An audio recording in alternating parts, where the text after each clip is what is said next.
2 weeks ago, my boyfriend unexpectedly and abruptly, after 7 years together, he said, "We need to talk. I want to break up with you." And that was pretty much it. Basically, it's in a spa of discomfort, right? Just hot, bubbling water of discomfort.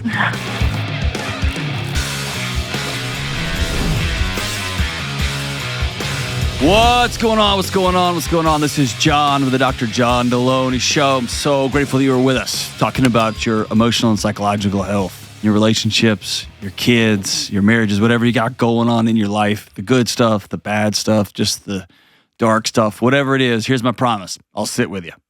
I'll sit with you and we will figure out what's the next right step. And at least in this little moment of time, you won't be by yourself. You won't be alone. I'd love to have you on this show. Give me a buzz at 1-844-693-3291. You can leave a message and let us know what's going on. And Kelly and Taylor will create a show and they will holla back girl at you. I ain't no holla back girl. Or you can go to johndelony.com/ask and fill it out. And the show's like, I'm always telling people, like, here's what I would do next and whatever. And sometimes it can sound like I've got it all together. I assure you I do not. I don't. And so this happened yesterday. Or actually it happened this weekend, Saturday. This is Tuesday recording this. This happened Saturday. I was having to take my daughter to her soccer game. Big shocker. I was late and we were hustling and she had not eaten breakfast. And because I'm trying to expand my Father of the Year application, I'd forgotten to make her breakfast. And she's 8. And so I was running around the house and I said, "Hey, we got to make breakfast. You cut the cucumbers up and I will cut the cheese." And then I started laughing and I kind of just stopped. And she looked at me like, "What's so funny?" And I was like, "Cut the cheese." She didn't get it. So I explained, actually cutting the cheese is not about cutting cheese. It's about letting them rip. And my 8-year-old daughter was holding a knife in one hand and a cucumber in the other. And she just gently put the knife down and looked up at me. She's very, very little. She looked up and paused and she said, "Dad, how many years till I get to move out?" I have never identified with Joe more than I have in this moment right now. She said, "How many years till I get to move out?" And I said, 10. And her eyebrows went up and she was like, "Oh." Then she said, "I thought you meant like when I was 10.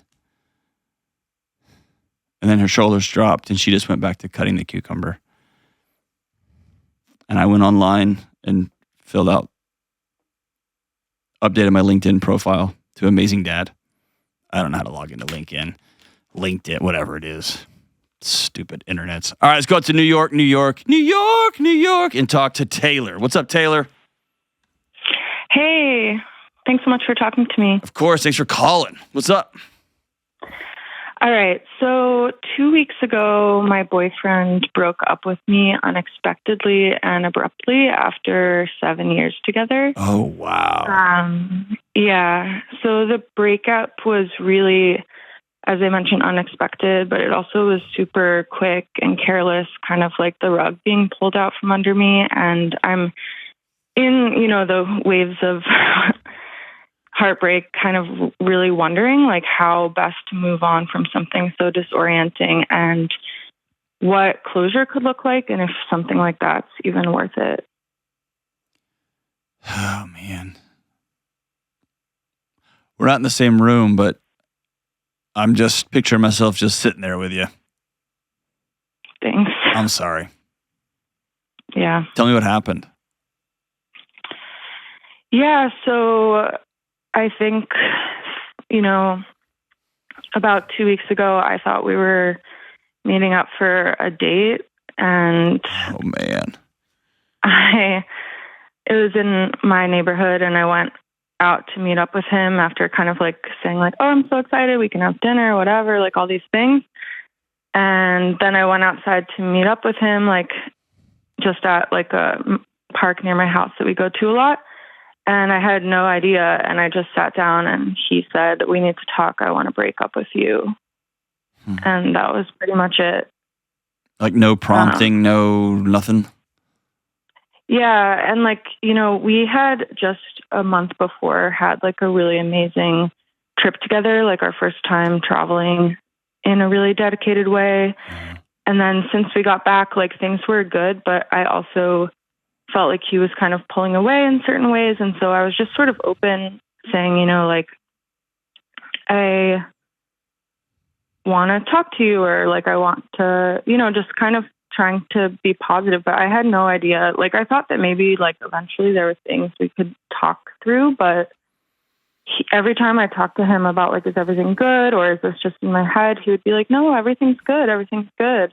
And so, that day I really just expected to like have a fun date and like reconnect, because we hadn't seen each other in a couple of days.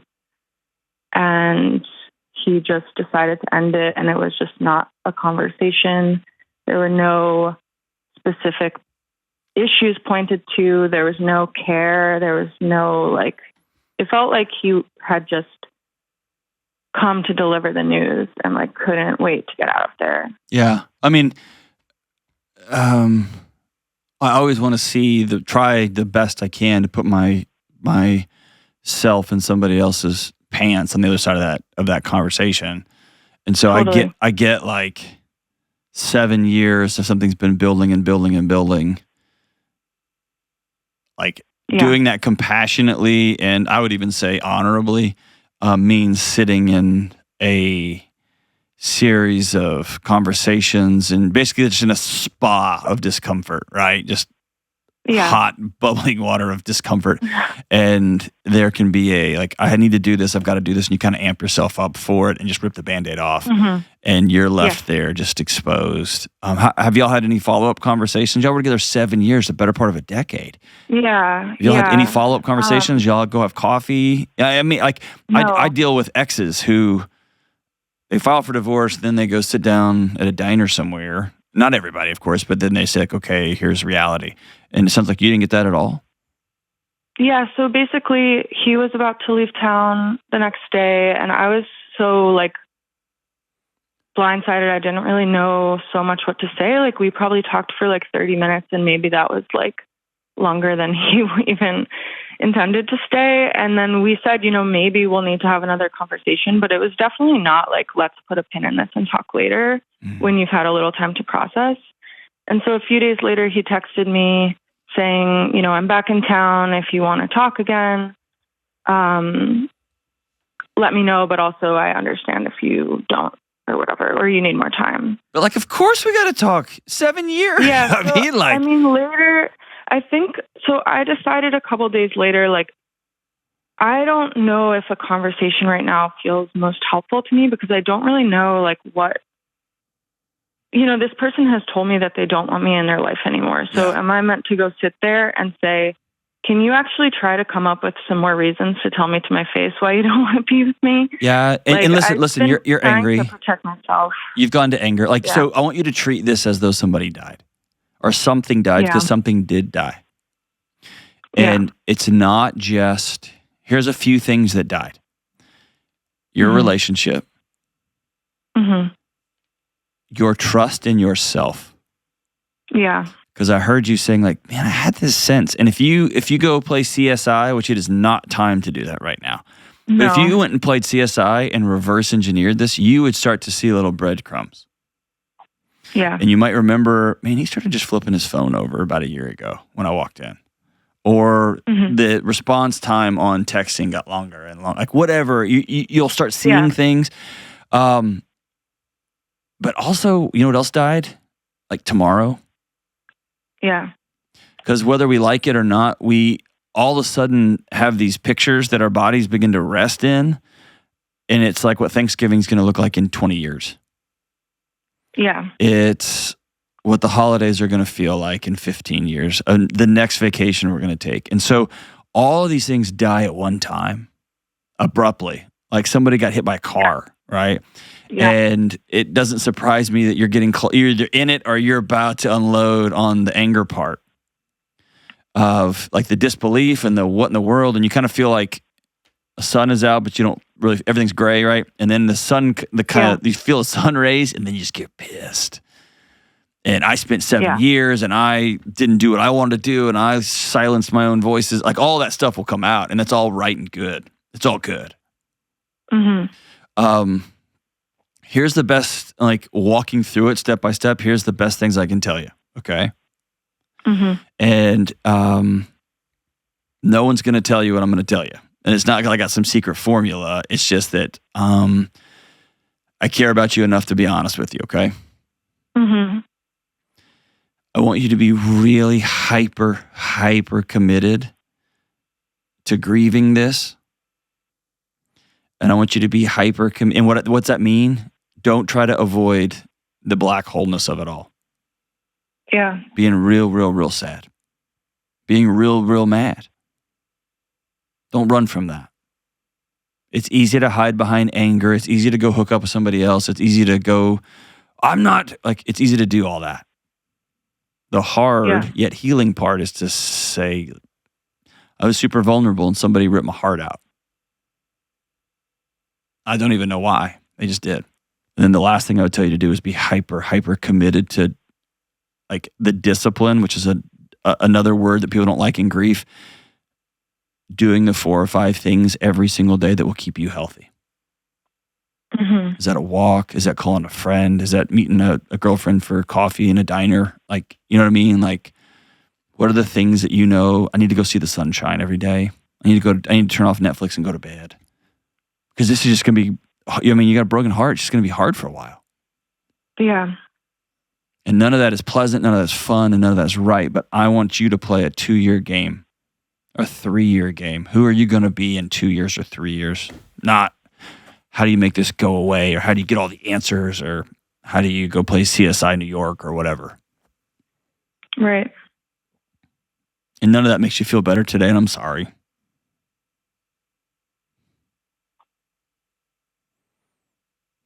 I think that will be good. Do you miss him or do you miss what y'all have? Yeah. No, I really miss him. And I think that's what's really hard. It kind of feels like, you're like a kid and you have like a best friend and they just like decide they don't want to like hang out with you anymore. And I think that's obviously like the loss. And I feel committed to like processing that. But I think one of the really hard parts about the way that it happened, and I'm finding myself like really focusing on how it happened so abruptly, is that, we were partners, I thought, for so long. And for him to kind of make this decision without letting me in or talking to me or having any kind of compassion, like he basically, I feel like my agency and like my voice was sort of stripped. And so I'm wondering if eventually, like when I feel like I'm in a stronger position, if it might be helpful for me to kind of reinsert myself in the narrative and be able to kind of close it and speak for myself and say, like this was for what? Rough. But because here's what you're experiencing. You're experiencing the collision of what I would call theoretical proposition and reality. And did you go to grad school? No. Okay. You speak as a grad student, which is awesome. That was my world. But you speak in the way things should be. And every hard, brutal, ugly conversation, I deserve a voice in it. And I go with you theoretically. That's just not how the world works. The way the world works is true, long-standing romantic relationships and love and partnerships and growth takes one terrifying foundational pillar: risk. I'm going to put it all out there and you can rip my heart out of my chest. And unfortunately, if you try to quote unquote insert yourself and have agency and power, then it becomes this tug of war and it never truly settles into one ship. And I think all of our modern dating and relationships has turned into a chaotic mess because people are trying to self-actualize in a marriage, and that's not what they're for. They're trying to self-actualize, become the best you inside of a romantic relationship. And the reality is the only way to get to the best life is to fully say, this is all of me. Do you still love me? please don't hurt me. Mm-hmm. And there's something about getting your heart ripped out. It feels powerless. It makes you feel small. It makes you feel dumb. It makes you feel all those things. And all those feelings are right, but it doesn't mean you are wrong to risk. It just means somebody broke your heart. Don't do this by yourself. Set up a regular, get a group of 3 girlfriends and just say, I'm going to text you over the next month because I'm heartbroken. And if I text you at 11 o'clock, just text me back, please. Or if I say I need an emergency coffee, please. And whatever your things are, I'm not gonna go hook up with anybody. I'm not gonna date anybody. I'm not going to just sit there and watch Netflix. I'm not gonna drink. Whatever boundaries you need to put on your grief. 7 years is a long time. 7 years, you had plans. Like this was your guy, and he just bailed. I'm sorry. Now's not the time for power and strength and all shit. Now's the time just to sit and go, I loved and I lost. And it just stinks. Thanks for the call, Taylor. Call anytime. Don't do this by yourself. We'll be right back. If you've ever listened to this show, you know that I cannot stand that every move, every keystroke, everywhere you've ever been, every thought you and I have probably ever had feels like it's being tracked. And that's why I'm so thrilled that Delete Me is now joining forces with the Dr. John Delony Show and you to scour the internet to remove your private information from hundreds of data broker websites. Personally, I use Delete Me, and they have been serving concerned folks like me for over a decade. Delete Me removes data such as name, age, address, marital status, past addresses, relatives, occupations, social media accounts, property values, photos, and email addresses that would take you and me about 1,000,000 years if we tried to do this all ourselves. Delete Me gives me the one thing that all of this online convenience never has. That's peace. Individual Delete Me plans start as low as $9 a month, helping to protect you from the risks of unwanted exposure in online scams, spam, and thieves. Go to joindeleteme.com/Delony today for 20% off. That's joindeleteme.com/Delony. Hey, good folks, let's talk about Hallow. All right, I say this all the time. It's important to get away for times of prayer and meditation by yourself with no one else around. But one thing you might not think about, though, is maintaining a sense of community when you pray or meditate. And this is especially if you don't consider yourself religious, if you question things, or if you've been burned by a church experience in the past. It's hard to want to get together with other people, and that's another reason why I love Hallow. You can personalize your prayer experience with Hallow, and they give you 3 free months to do it. You can pray or meditate by yourself, or you can connect with friends, with family, a prayer group, or some other community that you choose. In this way, you can share prayers, share meditations. You can even share journal reflections to grow in your faith together with others. And with Hallow, there are other ways you can personalize the app. They have downloadable offline sessions and links ranging from 1 minute up to an hour, and you can listen where it works for your schedule. You can choose your guide, your background music. You can create your own personal prayer plan and more. I've made it a personal point to begin my day every single day with the Hallow meditation on the scripture of the day. It's a discipline and it's a practice. And here's what I'm learning.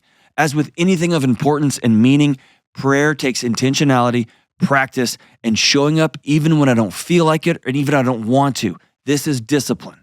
Sometimes you do this by yourself and sometimes you do this with a group, and Hallow helps you with both. Download the #1 prayer app on planet Earth, Hallow, right now. And listen, viewers and listeners of this show get 3 free months when you go to hallow.com/Delony. It's amazing. 3 free months of the app when you go to hallow.com/Delony. Go right now and change your life. All right, let's go out to Seattle, Washington and talk to Ryan. What's up, Ryan? Hey, John, how you doing? I'm good, brother. What's up? Oh, man, let's hop into it. Wife and I have some patterns that we need to break and kind of get our marriage back on track. it's been a little difficult recently. Tell me about it, man. 2.5 years ago, we had our first kid. And, before that, just like everybody else, relationship was good, marriage was good. But then after you have the kid, you kind of, for me anyways, it's kind of tough to find that balance of being good husband, good father, and, your wife starts putting a little bit more attention on the kid, obviously, because that's, what you have to do. The kid can't do anything for itself. And so it just I think we kind of got away from each other a little bit too much, and just kind of lost our way.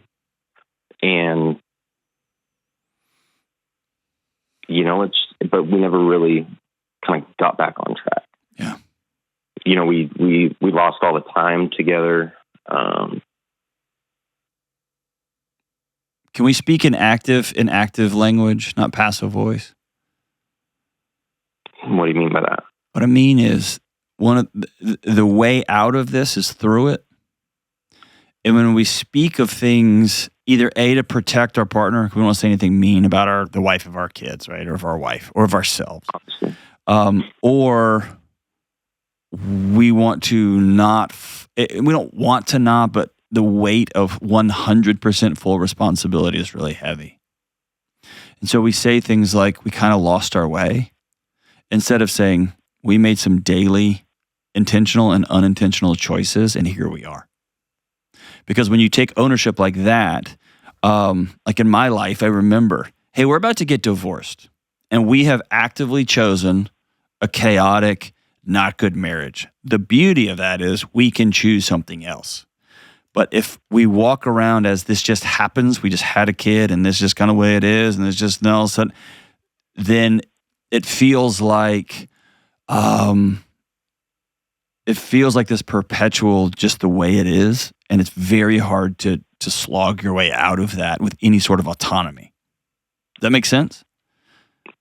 Yeah, exactly. So we actively chose this, and that sucks. And what's rad is we can actively do things to choose our way out of it if we're both aligned that we need to do something different.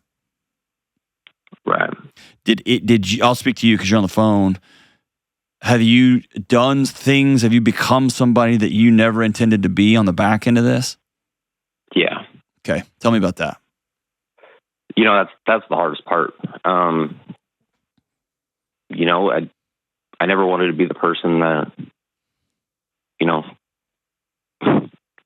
got super angry with my wife, yelled at her.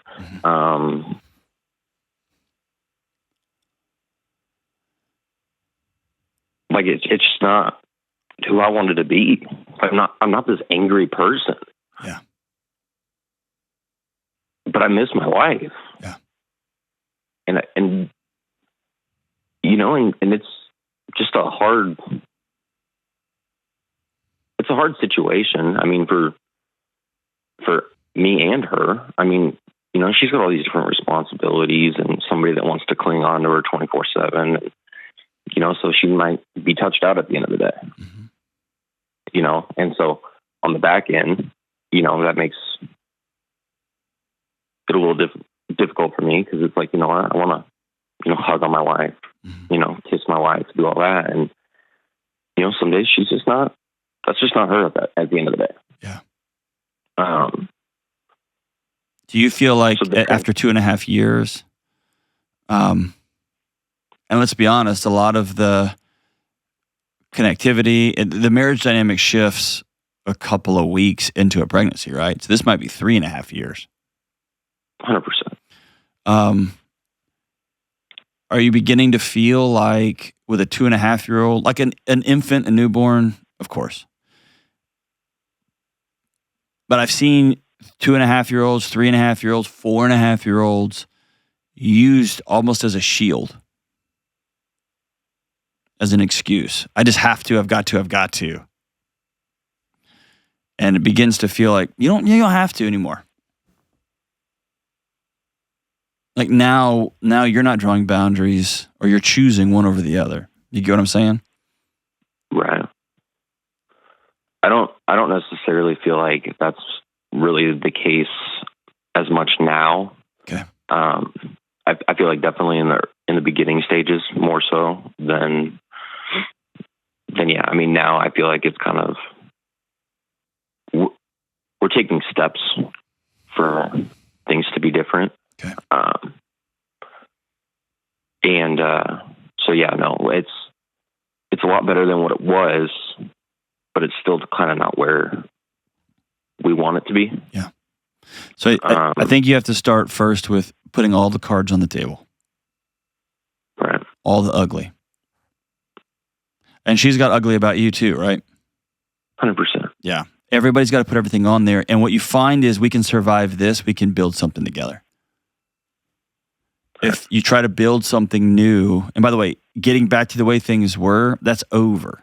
It doesn't exist anymore. And any attempt to try to get back to the way things were it's just honestly, it's a choice to be miserable because it's gone. You can remember it as so fun and so cool and yada yada, but it's over. It's not there. And so it's living in that reality. What we can do is build something new right now, and we have to put everything on the table. We have to put all the ingredients on the table. So let me ask you this. Have either of you cheated on each other? No. No? Is there any other secrets y'all are holding from each other? No, not that I'm aware of. Okay. We've both, within the last 5 to 6 months, both sought out, professional help from, different therapies and stuff like that. Okay. Let's move past some of that. Like y'all sitting at a table right now. Right. What must be true to love each other well today? I think a lot of well-meaning therapists in these moments want to talk about stuff and relive stuff and go through feeling inventories.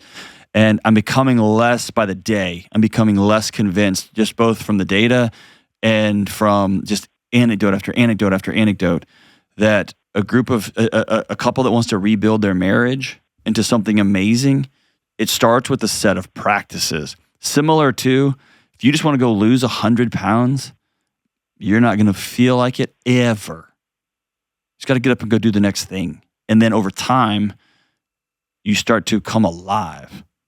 But we wait to feel alive, and then we end up going to pornography or somebody at work, or we just shut the whole system down. Right. And so what does it look like on a daily basis to wake up and say, how can I love you today? And to be honest with each other. Here's what I need. And the other person says, all right, I'm in. Right. Well, it's a little difficult right now. How come? We're living separately for the time being. Did she kick you out? No. Did you leave? No. Why are y'all separate? She doesn't feel like we can break our patterns that we're in together because in the past we haven't been able to. And the plural we, or are you being abusive? No, it's plural we. Okay. I'm not great by any means, right? I'm not abusive, but our arguments that we get into or disagreements that we get into, it could be something, small and ridiculous, or it doesn't matter. It just kind of escalates. We go fight or flight, like immediately. Okay. Then I don't think that separation is always the right answer, but y'all are here. It could be a great place for you to practice this. Do y'all have any communication with each other? Yeah. Okay. What does a communication look like? We talk every day. Okay. And I was against her leaving. I wanted to fix it under, our roof. Mm-hmm. But at the same time, I didn't want to completely disregard what she was saying. So I was just like, hey, if that's what you want to do, like, that's fine. Based on just our past and everything, she was kind of right. Like, hey, living here, we go 3 weeks a month and things are really good and we're really putting that into each other, and then we get comfortable and then it's revert right back to the same things we were doing that were harmful to our marriage. And be careful about your language, dude, because home should be a place where you can drop your shoulders and it should be the warmest, most comfortable place on the planet. So I want, instead of we just get comfortable, I want that. I don't want home to be a third job. I want home to be the place where whoosh, and it has to be a place where you're highly intentional. And those don't have to be mutually exclusive. Right. Or maybe y'all on week 4, you'll get real selfish. Or maybe on week 4, you get kind of entitled, or she gets kind of entitled. Like, speak in that language, because it's just about ownership. So here's the 2 things you can do now that you're separate for a bit. Is there a date on the end of the separation? No, not really. Okay. No, not really. Where a date becomes very important is everything becomes about feelings. I don't feel this. I feel this. And feelings are terrible barometers for reality. It's not their job. Their job is to keep you alive. And so these are just going to have to be something that we practice our way into. And I'm taking you at your word that you haven't hit anybody, you haven't punched holes through the sheetrock, you're not screaming and cussing at her. That this is just about, dude, it just gets electric in the house and it's too much and we're just taking a break. Yeah. Okay. So I'm trusting you on that. Here's the 2 things that you can do in this moment. Number 1, you can make yourself the best version of you. What does that look like for me? I have to get up an hour earlier than I want to. Period. I wish that wasn't true. I do. And I have to spend time in prayer and meditation. I have to spend some time reading, like, my faith practice. I have to spend significant time exercising, lifting weights, doing something heavy. And I have to honor myself and eat well in the morning. If I don't do those things, I have made a choice for the day to suck. And then I have to wrap it up at the end by going to bed about an hour earlier than I want to. And over time, I become when I get out of that rhythm and routine, I get out of sorts. So now it's not so much discipline anymore. Now it's a gift. It's a blessing. But those are the things for me that I've got to do so that I can show up. And by the way, also I'm going to include in there, I have to have a few blow-ups. On Friday, I'm going to see the Avett Brothers. On Saturday, I'm going to see Frank Turner. Those are my 2 number 1s on planet Earth in the world. And I'm going to go see them both. And I'm going to get in at 2 a.m. It's going to be late nights. That's fine. That's kind of part of it, right? Right. I don't fall off the wagon, but occasionally I get off the wagon, I roll around in the mud, and then get back on there. That's what I'm talking about. And I don't know what that is for you, but that's number 1. What are the things that must be true for you to be the best version of yourself? Because at the end of the day, that's all you can control.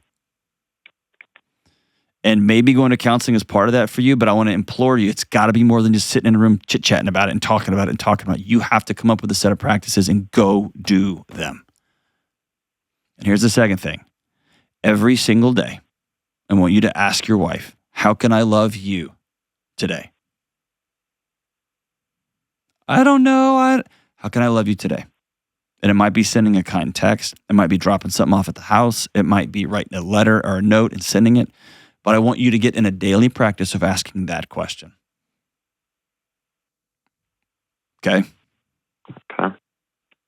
And follow through. And probably she is going to say, I don't know. I can't think of anything. I don't know. And it might be incumbent on you to, how far away is she staying from you right now? 30 minutes. Okay.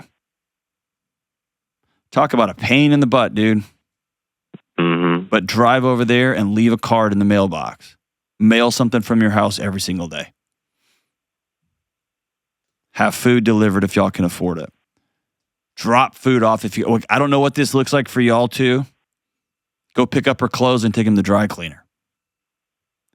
And I'm not making you a sucker. I am trying to get you in a mode of getting your eyes out of your own belly button and looking up and saying, okay, I'm a husband. I'm a dad. How can I be of service and love these two women incredibly well? My wife and my daughter. Right. And I would really love for your daughter to wake up and have 60 letters that you mail her every day. Maybe a silly picture you drew, or go get yourself a coloring book and just color a picture and mail it to her. But something that is a practice that is, I spend intentional time with my daughter even when she was not sitting with me. Right. And those are all choices you can make. And it's not sexy, and it's not on YouTube, and it's all by yourself, all that stuff, yes. But it's real and it's true. The last thing I'll ask you, do you have a group of men that you hang out with? Yeah. Who? Tell me about them. Buddies from work. We all pretty much, all of us but one, we all pretty much had kids at the same time. Okay. So, we all got to kind of chit chat about that. And is that a good group? Because sometimes that can be a complaint group. No, it's a good group, man. Okay. It's there's no doubt that we drop whatever we can for each other if somebody needs us. And so you've got nobody at your house right now except for you? Well, we kind of got off a little bit, but there. No, my wife and daughter are here right now. Okay. She watches my niece for my brother and his wife, and they do the same for us. Okay. So there's a couple of days out of the week where, like I said, things have been getting better, and she is here a couple of days during the week. Okay. We don't want to throw a wrench in their lives because we're kind of going through it. Okay. So that tells me that she wants to make it work, and you do too. Absolutely. It's amazing. We've put the cards on the table. Cool. And we both want it to. Okay. I think we're just both a little obviously scared. Just we don't want to be divorced. We don't want any of those things to happen. We don't. Okay, then you have to start taking action. How can I love you today? Here's a more elevated version of that question. What can I do today to make you feel loved, to help you feel loved? I can't make you do anything. How can I help you feel loved? And sometimes it's as simple as putting the dishes in the dishwasher. A buddy of mine that I was out with till late last night said, come to find out, it's grabbing a cup of coffee from Starbucks and dropping it off. Him and his wife work at the same business, dropping it off by her office. He's like, dude, I wish I'd known that 10 years ago. It's amazing. Right? Right. What must be true? What must be true? For her, it's the local chips and salsa. Okay. Make that a thing. Make that a practice. And in 30 days and 60 days, if you feel I am on the road, I'm on the path, I am doing the things every day that make me feel well and whole, the things I know I need to do. And I'm starting every day with how can I love you? And I'm leaning into that. I'm going to get chips and salsa. I'm finding childcare so that me and my wife can just go for a walk around the neighborhood in the evening when she's at home. And when she's not, she's going to go home. She's going to open up her bags to unpack wherever she's staying. And she's going to have a letter for me just letting her know, I love you, I love you, I love you. I'm going to practice my way into this. And then in 30 or 60 days, if she hasn't reciprocated anything, then you can sit down and use the words I would feel loved if. And then she can opt in or out. But hopefully she'll see the initiative you're taking and then she'll reciprocate. And if you're just like, sex, that's not going to be helpful at this stage. What must be true for you to feel loved? Can you just go for a walk with me? Can we hold hands? Can I go to the store with you? And let's reestablish connections in our chest. their guts. And then the sex will follow. I think you're on the right path, man. I think you're going through a real common ups and downs, and oh my gosh, I think y'all are right in the thick of it, man. I want y'all to slowly move past talking and move past, I don't feel. Let's just start acting anew. And all of that starts with, how can I love you today? You're worth it, and so is she, brother. Thanks for the call, man. We'll be right back. This show is sponsored by BetterHelp. October is the season for wearing costumes, and if you haven't started planning your costume yet, get on it. I think I'm going as Brad Pitt because we have almost the exact same upper body, but whatever. Look, it's costume season, and let's be honest. A lot of us hide our true selves behind a mask more often than we want to. We do this at work, in social settings, around our own families. We even hide from ourselves. I have been there multiple times in my life, and it's the worst. And if you feel like you are stuck hiding your true self, I want you to consider talking with a therapist. Therapy is a place where you can learn to accept all the parts of yourself. You can learn how to be honest with yourself, and eventually you can take off the mask and begin to live an honest, authentic life. Masks should be for Halloween parties, not for our emotions and our true selves. If you're considering therapy, try my friends at BetterHelp. BetterHelp is 100% online therapy, and you can talk with your therapist anywhere, so it's convenient for your schedule. You just fill out a short online survey, and you get matched with a licensed therapist, and you can switch therapists at any time for no additional money. Listen, take off your mask with BetterHelp. Visit BetterHelp.com/Delony to get 10% off your first month. That's BetterHelp, HELP.com/Delony. All right, let's go to Indianapolis, Indiana. So unoriginal, they just duplicated it. Talk to Ellie. What's up, Ellie? Hi, Dr. John. What's How up? are you? It's actually Elle. Oh, Elle. Oh, that's such a beautiful name. I just got caught up in thinking a group of people were trying to create a new town in the state of Indiana, and they were like, I got it. Indiana. Opolis. And they were like, yeah, that sounds great. So unoriginal. All right. Yeah. Elle, what's up? So my question was, how do I heal my relationship with my postpartum body and lose weight from a place of self-love? Oh, man. Rather than frustration. Yeah, dude, this is going to be a conversation between the pot and the kettle, my friend. I'm still wrestling with that. Tell me about it. How old are you? I am 22. 22. How old is your baby? He's almost 9 months. Almost 9 months. Tell me all about it. So my husband and I have been married for almost 2 years. Okay. So we found out we were pregnant 6 months into marriage. Sheesh. So not a planned pregnancy, but such a blessing. What'd you say? It was a blessing? Such a blessing, yeah. Oh, God. That's what people who are hanging on by their fingernails say. Oh, my gosh, it's such a blessing. And I'm just trying to still be alive. Man, okay. Yeah. So Well, you got a 20-year-old Ayo, and here we are. yeah. Ugh. Yep. Okay. I had just celebrated my 21st birthday, and then we found out we were pregnant. So, so we had our son, and he's awesome.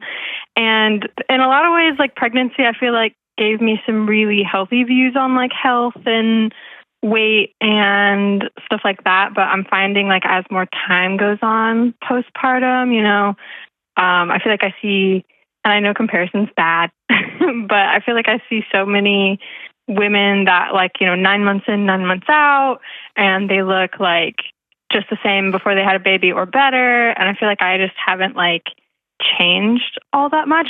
I'm only 8 to 10 pounds over my pre-pregnancy weight, which I know isn't a lot, but it's just different, And so Yeah. I think I'm just kind of learning how to accept that. And also if I, want to lose weight, how to do that without hating myself into losing that weight. Yeah, of You know course, what I of mean? course. So, man, I'm going to get into some thin ice here.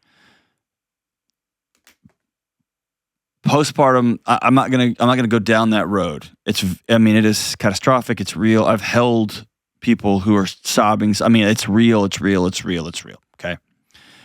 Mhm. Two common themes that I hear from women who are devastated in the throes of postpartum, any number of things. Okay. Two common recurring themes I hear over and over is this idea that I'm supposed to be at home by myself with a baby doing all of this by myself. And anthropologically, that's insanity. It's madness. Women weren't designed, no one's designed for that.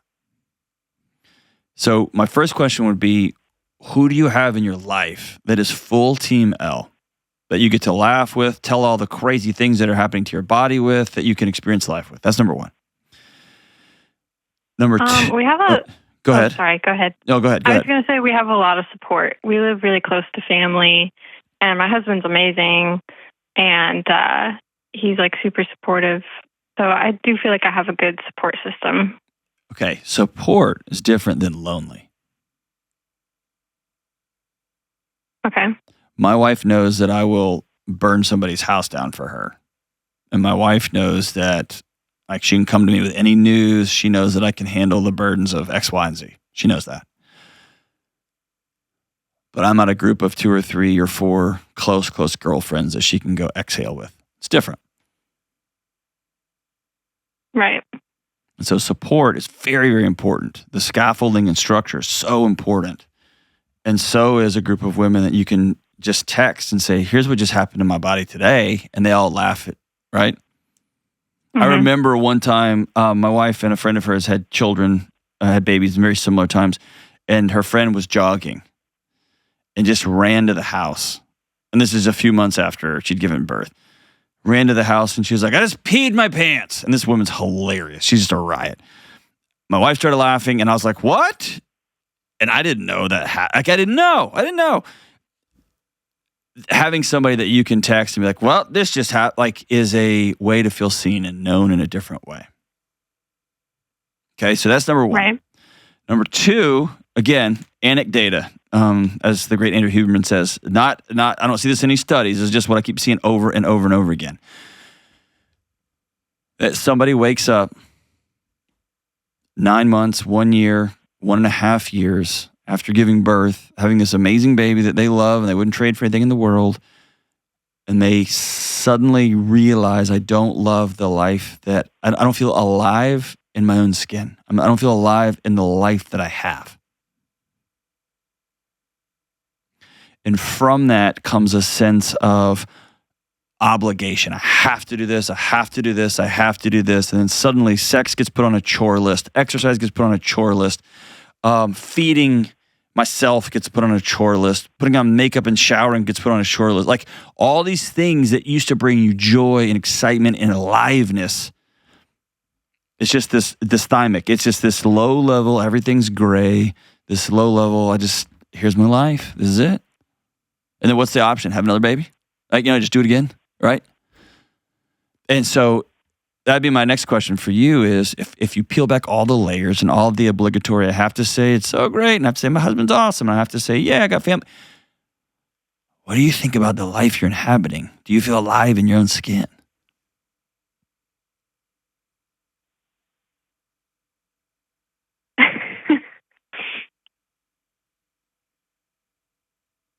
I feel like I try to. That's not the question. That's because again, that makes it a chore list. It makes it a bunch of a duty list.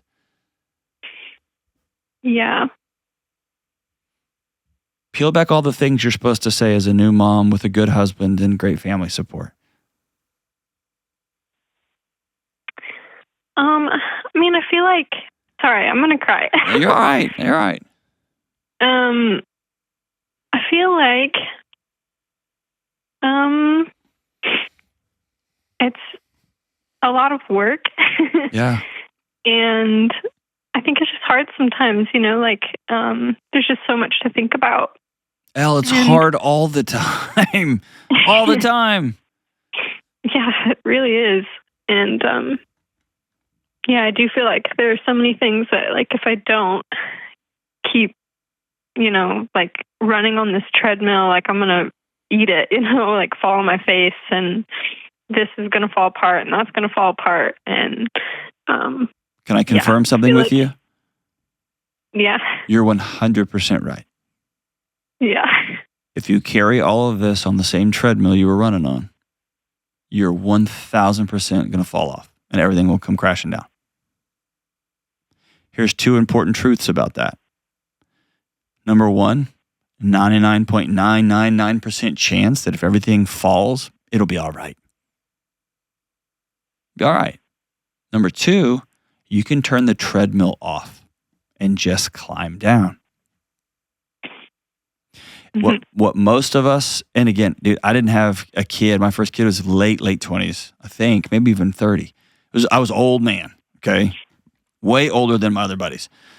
It took me a long time. And I'll tell you this, both like with excitement and both with just grief. The life you knew is over. It's over. The rambunctious early 20s, y'all got married young. We're going to have sex all the time. We're going to have no money, but we're going to hang out. We're going to do this, and we're going to be... That's over now. And you got a kid. And it doesn't have to be the end of the story. You get to write whatever comes next. So y'all can still be young and 20 and rambunctious and having sex everywhere. You're going to have less money because you have a kid, right? You could still build this life. It's just going to look different, but you have to put a period at the end of the old sentence. Mm-hmm. A lot of folks that I've worked with over the years that have kids, especially very young, just want that kid to come along with this life they wanted to have. They kept saying things like, when things just get back to normal or the way they were. We remember dating at 19. We were teenagers, like 2 years, right? 2 years ago, we were teenagers. And now you have another human that you're responsible for. That's a lot. If you don't put a period in that sentence and say, okay, it was 6 months, it was brief, but it was fun. And now we get to have a new adventure. And that involves you and your husband saying, okay, I'm on a treadmill right now. I'm trying to keep up the way things were and this new thing and whatever's coming next. Too much. Can't do it. So let's reset. Here's what's intentional. Here's what must be true moving forward. How can I best love you today? How can you best love me today in this new world that we have? What do we want our marriage to look like and feel like? And then you start to feel this spark of aliveness come alive in your own life because you have this magic psychological and emotional ignition switch called autonomy, agency. Suddenly you get back in the driver's seat of your own life. Right now you feel like you're in the trunk of your own life. Everyone is telling you what to do and you're just getting dragged around the neighborhood. Yeah. It's like... just so much has changed, and I know that that's obvious, but our life looked so different, and we had like all these crazy things happen in our first year of marriage, and even like our engagement and stuff. And I feel like life has just been going like I feel like hit with stuff that you don't normally have to deal with. Mm-hmm. Engaged in our first year of marriage, and then like what? We're in like the well, so when I was engaged, I ended up leaving my family's house after a really big fight with my mom, and it wasn't planned, and my husband and I weren't living together because we wanted to wait till we were married to live together. So I was like living with a friend, and then we got married, and some really big, crazy stuff happened with his business. He's an entrepreneur. And then he was like having to figure out so much. And that actually, we got news of like the stuff with the business happening on our honeymoon. Good stuff or bad stuff? Lost the business? It bad stuff. Okay. All right. Yeah. Like, big team stuff that happened that shouldn't have happened. Okay. And that was on our honeymoon. And then we were still like dealing with the aftermath of that when we found out we were pregnant. And yeah, just like financially, we were pretty worried. And then we found out we're having a baby. And then, preparing for that baby, I feel like we just like haven't had our feet really under us like this whole time. Mm-hmm. And then like right now, like things are stabling out and that's really nice. But I feel like now that things are stabilizing, it just feels like it's all kind of catching back up with me. It is. So think about this. The tornado sirens started going off in your town and you've been under a mattress in a bathtub. And finally the all clear is happening. And you knock the mattress off the bathtub and you get out and now y'all are walking outside. And you're squinting when you've been inside for a long time and suddenly the sun is real bright. And you can see the extent of everything. The thing that was your life is now all over your neighborhood. And you grieve that. Nobody's supposed to find out they got fired on their honeymoon or their business imploded. Y'all were two, like, we know it all 20-year-olds. And having a baby when you don't have any money wasn't part of that plan. Here we are. Everybody has this fantasy in their head, like, my mom and dad are going to be my ride or die, especially through our wedding and help us launch. Nobody has a plan for, I gotta walk out of my own family home and not look back, right? That's not anybody's plan. It's your house is scattered all over the neighborhood. And y'all survived. You made it. And those nights that you couldn't breathe and you couldn't sleep and you were looking for ways you could feed your baby without your husband having a job, all those things, like, you made it. You're here. Here's the beautiful thing. You get to decide what happens next in a context. You get to rebuild your house because another storm will come. You get to rebuild your house smaller, bigger, stronger, in a different location. You all get to decide what that looks like. Right. I feel like, sorry, I think thinking of things. I feel like we've done a really good job with like everything else in our life, like, you know, our home and our baby and parenting and our marriage. Like, we have that intentional time set apart. I really just like, this is the reason that I called about this. Yeah, but what about like, you? Yeah. I just feel like with my body and stuff, I don't know why it's such a point of contention for myself. Like, I just feel like I'm really mean. Yes, you are. But if you think about it, you're underwater, holding your breath, trying to make sure everybody else's head is above water. Make sure this marriage is above water. Make sure everything's above water, and you're going to drown in the process.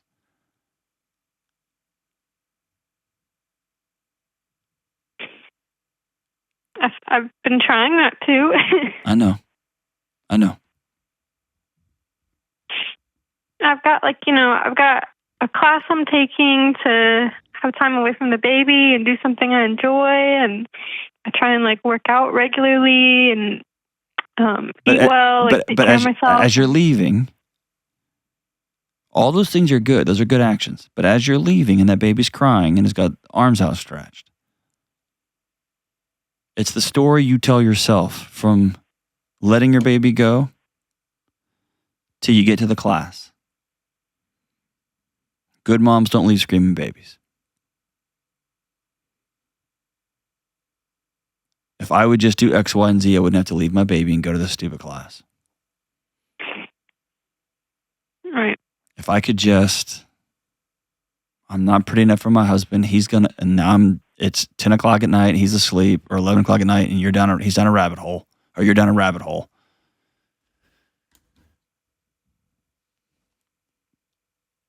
When we get off this call, I want you to put your fist in your chest and I want you to go look in the mirror. You may have heard me tell people to do this before. But I want you to put your fist in your chest and I want you to go into your bathroom mirror and I want you to look yourself dead in the eyes and I want you to say the words, I love this woman. And if you're like me, that's one of the weirdly hardest things I've ever done. It was bizarre. And I had to start keeping a small journal, writing down things that I respected and honored about myself.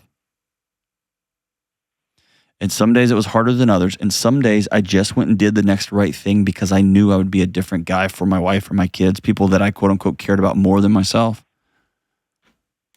I feel like I do things that I know that I would respect, but I feel like they're just kind of on autopilot. You know, it's like I don't feel like I could write down things that I respect because I don't know if I do them like authentically, you know? Because you're too stuck in feeling right now.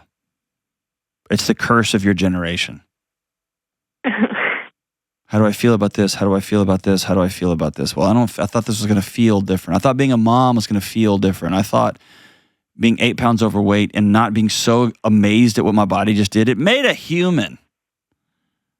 And like, I thought it was going to feel all different, and it doesn't.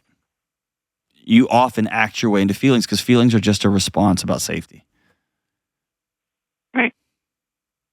And so I hate to say this, but sometimes fake it till you make it's a good thing. And so the mission is, I have to commit in a disciplined type fashion to talking to and about myself in a different story. I've got to talk to myself at least as good as I talk to the woman working the counter at the Kroger. And I've got to be honest about the things that make me feel alive in my own skin, in my own home, in my own house. And I have to negotiate those with my husband. We have to sit down at a table and say, hey, here's what this is. And you're doing a class, you're doing this, but that's not what makes you feel alive. That's what you think 22-year-old moms are supposed to do. So that you lose 8 pounds. So suddenly the sun comes up. That's just not going to work that way. And it might be getting to the bottom of the way your husband used to look at you, or might get to the bottom of, man, I've struggled with disordered eating for a long time. I need to go see a specialist because that is a truly devastating journey, struggling with disordered eating. It's being honest about that. You're going through the motions in a really admirable way. And my challenge to you is let's get beneath the motions. Let's get beneath the feelings. What is actually true here? Spend some time with yourself, with a journal, with your husband. Let's get beneath the thing. What is it about the life that we have right now that we can reignite and find aliveness and sensuality and eros in our own home, in this world that we're building? Whew. And surely in that world, I'm worth an hour so that I can show up and be the person I want to be. And the whole thing flips on its head. And those 8 pounds will do what those 8 pounds are going to do. But more than that, when you lose 8 pounds and you show up, you'll be who you want to be. Thanks for the call, Elle. I'm excited to hear about your adventure here. Call me back anytime. Anytime. We'll be right back. Thank God fall is finally on the way and the weather is starting to break, and some of you folks will soon be sipping on some sort of pumpkin-y spice something or other. Listen, fall is an important time of transition for our homes, and it's up to us to create an atmosphere of warmth, safety, and peace in the midst of chaos and busy schedules. And one of the ways my wife and I do this in our home is with the soft warmth of Cozy Earth bedding and bath linens. I love Cozy Earth bamboo sheets that are getting softer and softer every time we wash them. And I love my Luxe towels. They are insanely soft and plush and cozy, and I'm pretty sure they were made at Hogwarts with some sort of wizarding technology. Maybe they were made at Star Wars. I don't know. They're amazing. And I also recently got my hands on the Cozy Earth line of shorts and sleep tops, and they are outstanding. And of course, everything Cozy Earth creates is made with the best source ingredients on the planet. And here's my biggest call out with Cozy Earth sheets and bath products. My wife and I could sleep on any sheets in the world, and we bought these Cozy Earth sheets with our own money long before Cozy Earth was a sponsor of our show. And my family could use any towels or bath products out there, and we use Cozy Earth. Cozy Earth just rules. And now they're going above and beyond just for you. Go to CozyEarth.com/Delony for 40% off Cozy Earth products. Yes, you heard that right. 40% off. That's amazing. Use code Delony or visit cozyearth.com/Delony to unlock this offer. And because we love you, if you say that we sent you in the post-purchase survey, we'll hook you up with a free pair of Cozy Earth socks. Transform your night and morning routine with Cozy Earth. Yo, okay, so listen. Stop what you're doing, because I'm about to ruin. Dude, I always want to bring the Humpty Dance back, but it's just not. It's not great. It's not very PC now. No. Yeah, there's a lot of lines in it that you just can't. But if I'm ever in a meeting and I'm just like, hey, let's just stop what you're doing because I'm about to ruin, and like one person looks up, I'm like, you're my people. So whenever we went to see Rubik's Groove on my birthday, and I don't think you were there yet, but they played it and they sang the whole thing. They rocked it. Like, as is. Yeah. That's the only way to do it. Different times. All right, here is the thing. Big news. For the first time ever, this spring, Dave Ramsey and me, us two, we are doing a live theater tour. Just the two of us. It's going to be something that I don't know that we've ever done here at this company. I know it's certainly not something I've ever been a part of. We're going to Louisville, Durham, Atlanta, Kansas City, Fort Worth, and Phoenix. Some of the most amazing theaters in the country, in the world. Some amazing places. And it's going to be the two of us. It's going to be an evening with both of us. And I'm going to tell you what, Money Marriage is my favorite event. I'm excited and nervous. These are new stories, new ideas, new ways of... Normally it's like lasers and... This will be very much like a totally different vibe. And I'm very, very excited about this. I hope you will join us. Go to RamseySolutions.com/events. It's me, Dave Ramsey, and some of the coolest theaters in the United States on a 6 city tour this spring.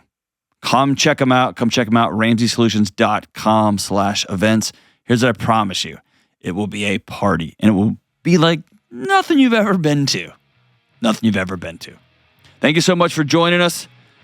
Be kind to one another, and don't ever forget. I was gonna say don't remember, but don't forget. If you own where you have ended up, if you just own it. Me, my wife, my kids, whatever. We made a bunch of choices, and here we are.